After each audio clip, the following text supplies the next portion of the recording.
Thank you, anak. Dapat pala mas parang... Pusi talaga itong mag-ina na to eh. Ang hirap patumbahin eh. Alam mo, ako nang bahala, may plano. Ata, joke ba?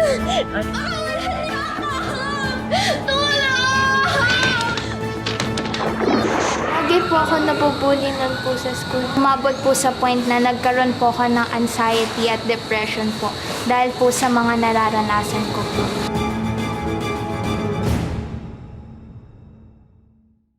Okay, class, pag-usapan naman natin ang tungkol sa B-complex vitamins. Ilan ang B vitamins ang meron sa B-complex family? Wala. Okay, good. Ano pang kakaibang property meron ang vitamin B12? Sige na din. Ma'am, may fluorescent property po ang vitamin B12. Ibig sabihin po nito ay may kakayahanan siya mag-glow in the dark. Sabi po sa research ay kapag tinunaw mo ang vitamin B12 sa tubig o isang liquid, mag-glow po ito ng yellow at mas lalo po siya makita kapag tinamaan mo siya ng itim na ilaw.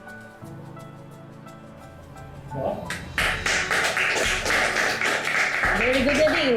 Salamat po. May plus points ka. Sana all may plus points. Sana all mo talino, di ba? Excuse me. Nadine, pwede bang magpa-tutor? Inaaral ko ng lahat ng lessons natin. Tsaka yung mga sinasabi ni ma'am, tinatandaan ko talaga. Suwabe Jairon ah. Matutor daw. Ang sabihin mo, manliligaw ka lang. Kahit kailan talaga pabibigyan talaga to eh. Correct. At mukhang aagawin pa sa'yo si Jairon. Mapapel talaga yung babae. Na talaga sa akin naman. Support kita dyan, sis.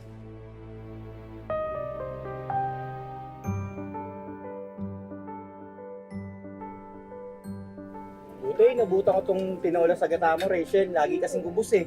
Naku, dahil suki kita, magtatabi ako para sa'yo. Okay, salamat ha. O naman. Rachel, isang order mo mga kasada tsaka dalawang kanin. Ang sarap kasi ng luto mo eh. Kaya bihira na ako kumain sa bahay eh. Eh naku, dapat dito na kayo kumain ng pamilya mo. Sige sa susunod. Mas masarap kumain pag salo-salo, di ba? Oo, tama ka dyan. Insan, okay ka lang dyan? Okay lang ako. Insan, sigurado ka bang hindi ako nakakaabala sa'yo? Gusto ko lang naman talagang matuto eh, galing sa'yo. Lalo na to, patok na patok tong karinderya mo. Wala yun. Tsaka itong galing ko sa pagluto, hindi ba't blessing yun? At may kasabihan na share your blessings, di ba? Ay, tignan mo po, oh, may gold medal po ako ulit. Nanalo ako sa quiz bee. Naku, ang galing naman ng anak ko. Patingin nga. Patingin. Naku, anak, kailangan na natin magpatayo ng bagong dingding yan. Bakit naman po, Nay? Wala tayong espasyo para sa mga medalya mo kasi 95 na to eh. Baka next year eh, 100 na yan. Anak, kahit hindi ko nakikita yung mga medals mo, gusto kong malaman mo na ramdam ko yung pagsisikap mo, ha? Tay, salamat po. Insan, naalala ko nga pala may lakad pa ako. Paano, babalik na lang ako ulit ha? Sigurado ka? Oo, babalik na lang ako para tapusin natin. O sige, sa susunod na lang kita tuturuan magluto ha. Sige ako, salamat ha. Ingat! Oh, galing-galing ng anak ko.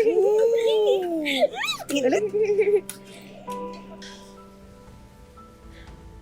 Napakayabang nitong si Rachel eh. Akala mo totoong ginto yung napanalunan ng anak niya. Eh, tanso lang naman. Hindi pa pwede isang nga. Emma, actually hindi na ako nagugulat eh. Manang-mana lang yung sinading sa nanay niya. Bida-bida, pabiba, palaging umeepal. Akala mo lahat kung sino siyang umasta, nakakairita. Alam mo yung si Rachel, yan ang pinakamayabang sa aming magpipinsan. Bata pa kami. Emma, ba't pa kasi lapit pa kayo ng lapit dun? Tapos kinakausap niyo pa. May plano ako.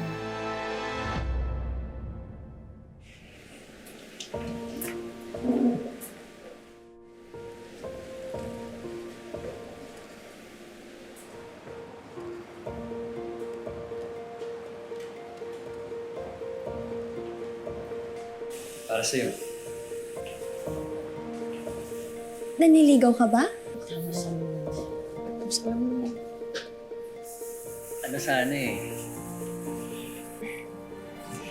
Jayron, salamat dito ah. Alam mo, gwapo ka, mabait, matalino. Pero,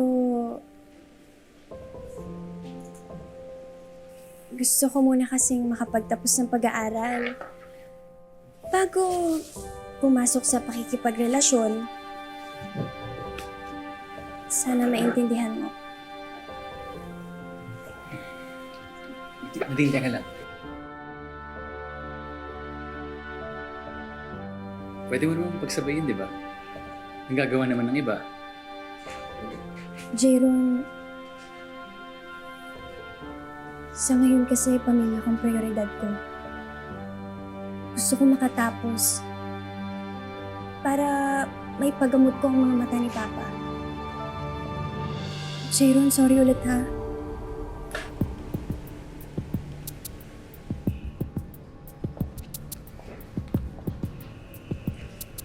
Alam mo, Jayron, kung ako sa'yo, tulungan mo na lang akong maghiganti. Halina, saan na yung mga tao mo? Pag ganitong oras, halos ubos na yung mga ulam natin eh. Ngayon, parang hindi naman nabawasan. Hoy, sige, babalik ka dito, ha? Oy, mga iyo, dito na kayo kumain. Mas mura! Mas malaki ang serving! Sure ako, mas masarap! Ang gusto niyo. Ha? Isan? Jiggy, usap na tayo. Pwede tsaka na lang. Ano itong customer, oh? Busy. Hindi kagaya nung sa'yo. Nilalangaw. Bakit naman ganun? Magpinsan tayo, di ba? Tapos kakalabanin mo ako? Magtatayo ka ng pwesto sa tabi pa ng karinderya ko? Tapos yung mga ulam na binibenta mo, katulad ng ulam na binibenta ko, yung mga tinuro ko sa'yo. Bakit? Ikaw ba ang may-ari ng mga potahe? Alam mo, hindi ko alam kung saan mo nakukuha yung lakas ng loob mo eh. Kapal din ang mukha mo eh, no? Uy, ikaw alam mo. Kesa nangangawa ka dyan, pati mo na lang alagaan yung anak mo. At yung bulag mong asawa. Sobra ka na, Jinky ah. Maabuso ka na. Nay! Pangin sa'yo, ba't naman naman ang asawa ko walang hiya ka talaga? Ikaw na ha? Walang hiya ako! Tama na! Tama sa sama!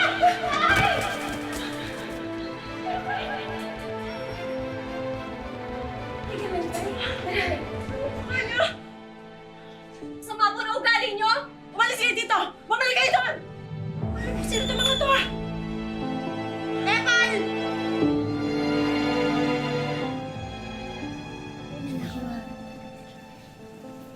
Uy, ano?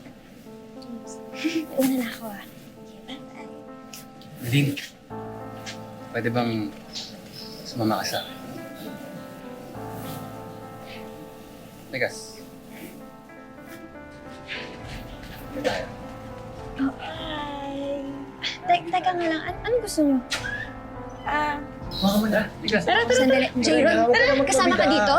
Tara, ano ba? Dito na ako. Buka dito. Upo ka lang dito. Jayron, akala ko ba magkaibigan tayo? Kaya nga. Kaya upo ka muna dito. Nasasaktan ako. Upo ka muna dito. Ano kasi?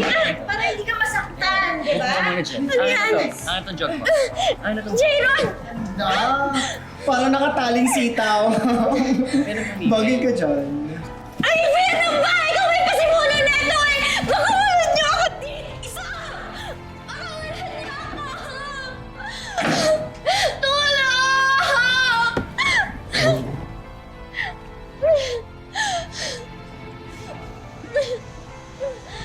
Tulong!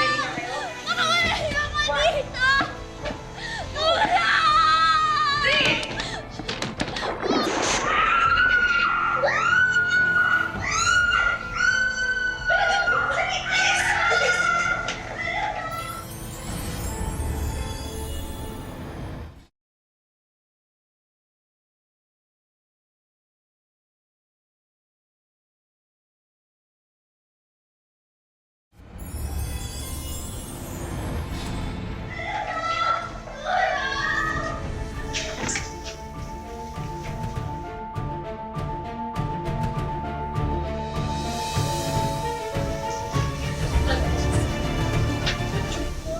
Ma'am Dida, kawawa naman ang anak ko. Hindi na tama yung ginagawa ng mga batang to sa kanya eh.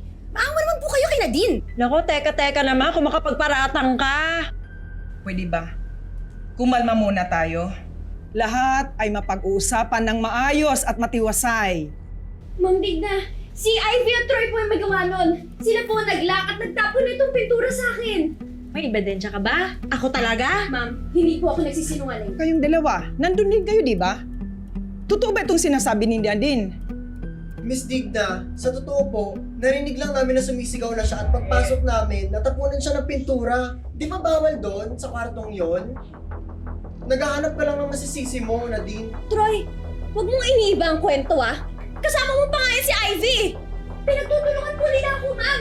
Kahit kaya si Jayron, yan. Magkakakutsaba po sila. Tingnan mo tong anak ko. Manang-mana sa'yo. Bida-bida? Sinungaling pa. Ikaw, Jinky, alam mo, pinagsisisihan ko talaga na naging magpinsan tayo dahil wala kang kwentang tao. Oy! Ikaw ang walang kwentang tao. Makapagparatang ka? Sinungaling ka ba? Kayo sinungaling niya yung anak mo!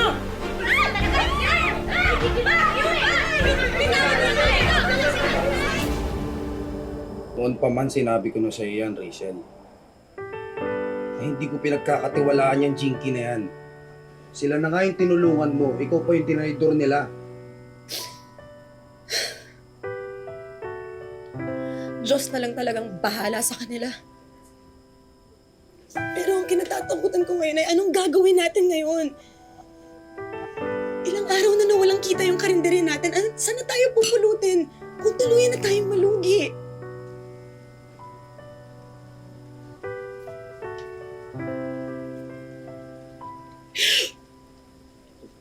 Kung may magagawa lang sana ako.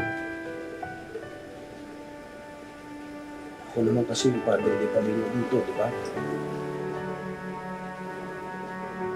Pero Rachel, parang ako pa yung pabigat at walang kwenta. Tay, huwag mo po sabihin yan.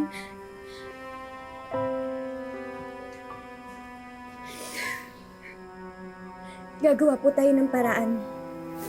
Tay, didiskarte po tayo. Anak, pagluluto lang ang alam kong gawin. At yun po ang hindi nila pwedeng kunin sa atin.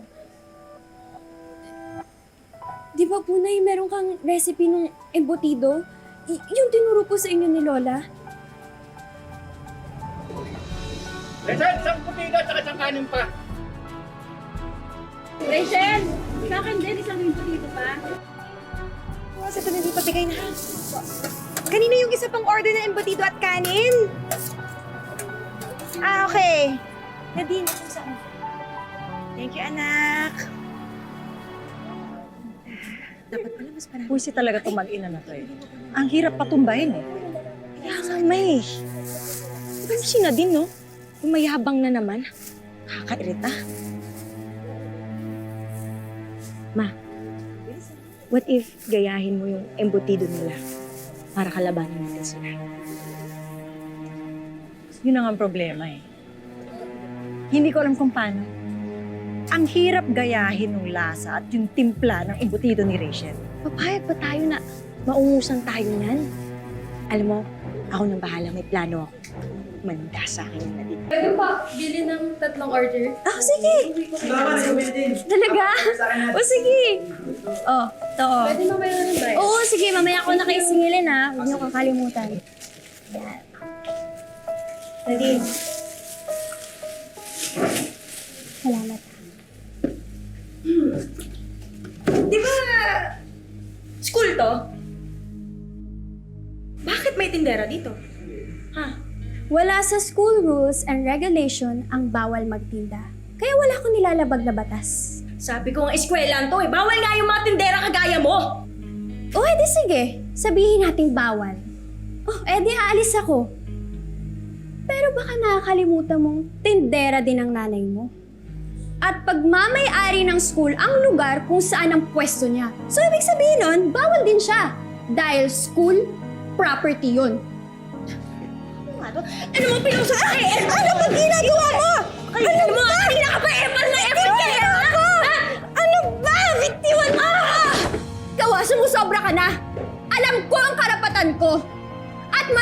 nagtatrabaho hanggat marangal at wala akong nasasaktan tao, walang makakapigil sa ginagawa ko! Lads, pabili nga ako 5. Sandali lang ah. May order din pala dun sa labas. Dali mo na yung paninda mo.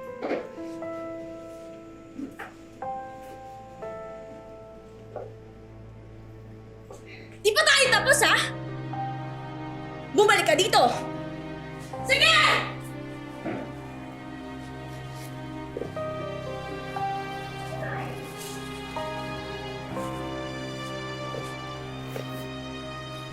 Nadagdagan ko pa? Ubusin ko na kaya.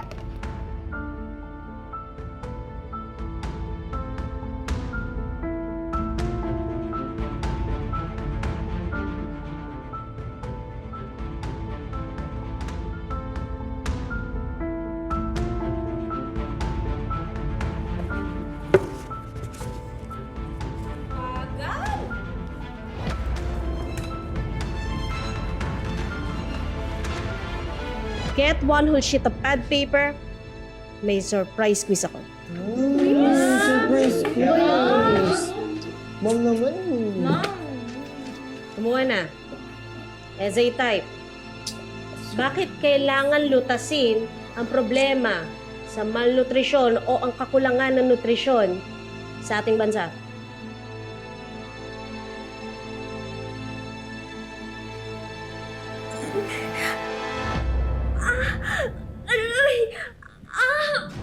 Nadine? Nadine, ano nangyari sa'yo? May masakit ba? Ano masakit sa'yo? Dali na sa clinic si Nadine! Kailangan siya ma-check up na nurse! Dali, Grace! Sige na, Nadine! Sige na, anak. Dali niyo na.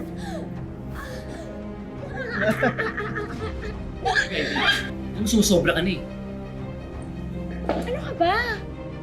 Nagbabaliw ka na ba? Ha? Jayron, damay ka dito pag nagkataon.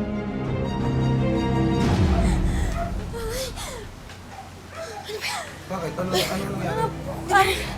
Grabe, nanghihina na talaga si Nadine. Binigyan na kasi ng nurse ng gamot kanina pa sa school. Hala, anak! Hala!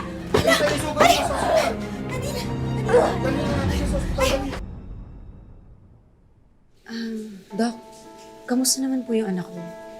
May sakit po ba siya? Sobrahan po kasi ng laxative o pampurga ang inyong anak.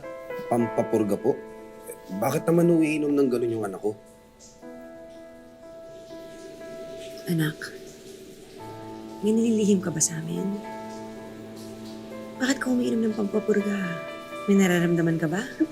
Nay, tay, wala po. Wala po ako iniinom na kahit anong gamot. Sigurado po ako. Maiwan ko na po muna kayo.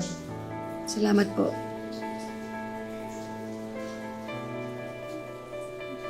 Jayron,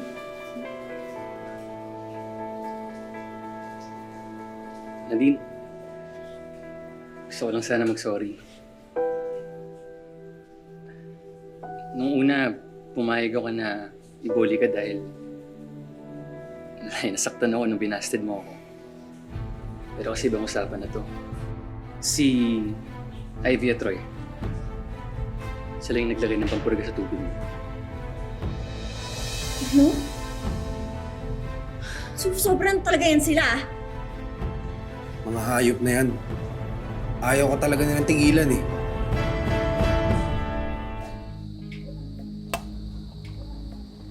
Talaga ba, anak? Ganun ba kadami nilagay mo? Ma, para matigil na yung kayabangan ni Nadine. Hoy! Dinky! Ikaw, ah. Ito ang huling beses na pagtatawanan yung anak ko. Mga walang hiya kayo. Basura! Galing basura kayo mag-ina! at yan pong anak mo, tiniis ko lahat ng pambubuli niyan. Pero ito, ibang usapan na po to. Dahil umamin sa akin si Jayron na ikaw ang naglagay ng pampurga sa tubig ko. Alam mo kung tutuusin lang, kulang pa yan sa gihil ko sa'yo! Ah!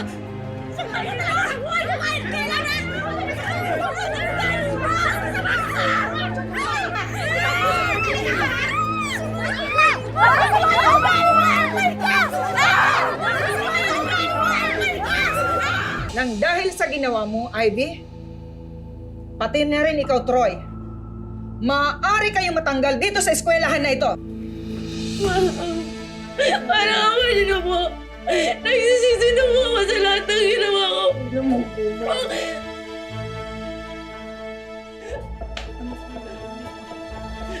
Mama, sige na po, please. Alam mo ba na mali ang ginawa niyo? Opo! Ayon po sa DepEd, patuloy ang pagtaas ng mga kaso ng school bullying sa ating bansa. Marami ang katulad ni Nadine na sa kabila ng pagsusumikap para sa pamilya ay binubuli pa ng mga kaklase niya. Lagi po ako nabubulinan po sa school. Tapos po, hindi naman daw po karapat-dapat para sa akin yung top 1. The Department of Education, we have zero tolerance for bullying, no? Bullying of any kind. Kapag merong naka-witness doon sa bullying na any school personnel, si school personnel ang immediately magkakaroon ng intervention, yung immediate response. Ang ating mga sanctions will depend on the gravity or severity of the bullying case. Pero yung mga grave offense or severe offenses, umaabot rin tayo ng mga suspensions or even dismissal from the schools. Kahit pa na biktima ng pambubuli si Nadine, hindi ito naging hadlang para ipagpatuloy niya ang kanyang pag-aaral. Patunay sa husay at sipag ni Nadine ang kanyang mahigit 100 medals at awards. Gusto ko po magpatuloy sa pag-aaral kasi po gusto ko po makatulong sa pamilya ko po. Noong September 2021 po, pagising ko po ng umaga, wala na po akong makita, wala na po akong paningin. Nagpunta po ako sa health center po. Ang sinabi po kaagad, glaucoma daw po. Matagal na po akong hindi nakabalik po sa pagpa-check up po dahil sa kakulangan po ng pera po namin po. Para maibsan ang pasanin ng pamilya ni Nadine, agad kumilos ang Wish Ko Lang team. Dinala namin si Tatay Jeffrey sa espesyalista sa mata. After we did comprehensive eye examination ni Tatay, he was diagnosed with advanced angle closure glaucoma. No light perception na yung left eye niya. Right eye, meron ding glaucoma pero lesser degree. Nakakita pa siya ng figure. He will undergo low vision screening and mobilization training. So, we'll come back to me kasi nagaganon din ako. Nagawa tayo ng program. Magpo-focus tayo na i-improve natin. Ngayon naman, ang mga hiling ni Nadine ang aming tutuparin. Naghanda ang Wish Ko Lang ng simpleng awarding ceremony para sa ating bidang estudyante at ang maghahatid ng mga award at sorpresa, ang gumanap mismo bilang si Nadine, si Kapuso Star Althea Ablan. Hi! Ako si Althea. Welcome sa Wish Ko Lang. Kumusta po kayo? Ano pong feeling na nandito kayo ngayon sa Wish Ko Lang? Sobrang happy po na isang malaking honor po. At dahil naging inspirasyon ka sa nakararami at meron ka ng hindi mo na mabilang na awards, di ba? Dadagdagan pa namin yan. So, ayan, nasa gilid mo, nakikita mo ba lahat ng awards na yan? Opo. Sige, lika, puntahan natin. So, at ang unang award na ibibigay namin sa'yo ay itong college scholarship. Thank you po. Matutupad ko na po unti-unti yung mga pangarap ko po at makakatulong na po ako soon sa kanila mama at papa po. Dinagdagan na rin namin yan ng school supplies at isang brand new smartphone na makatutulong sa pag-aaral ni Nadine. Siyempre, may regalo rin kami para sa mga magulang na nagtataguyod sa pag-aaral ni Nadine. Medical assistance, tulong suporta para sa pangangailangang medikal ni Tatay Jeffrey. Papasalamat po kay Ma'am Vicky Morales. At para naman kay Nanay Rachel, mga negosyo package. Thank you po, Wish Ko Lang. At isang merienda food cart business kapalit ng nalugi nilang negosyo. Okay, ayan po, kompleto na po yan. Meron na pong panluto, meron ng mga tools dyan. May bonus din kaming living room showcase para maging mas masaya at komportable ang bonding experience ng pamilya sa kanilang tahanan. And of course, Wish Ko Lang Savings, tulong pinansyal ang aming programa. Ito po ay pantulong sa pagpapaaral ni Nadine. Thank you so much. Wish Ko Lang. Talagang pinatunayan ng kwento ni Nadine na hindi hadlang ang mga problema para huminto at hindi magpatuloy sa buhay. Mga kapuso, lagi po natin tatandaan, hanggat hindi tayo napapagod, humiling at maniwala, hindi tayo mapapagod lumaban sa buhay. Ako po si Vicky Morales at ito po ang Wish Ko Lang.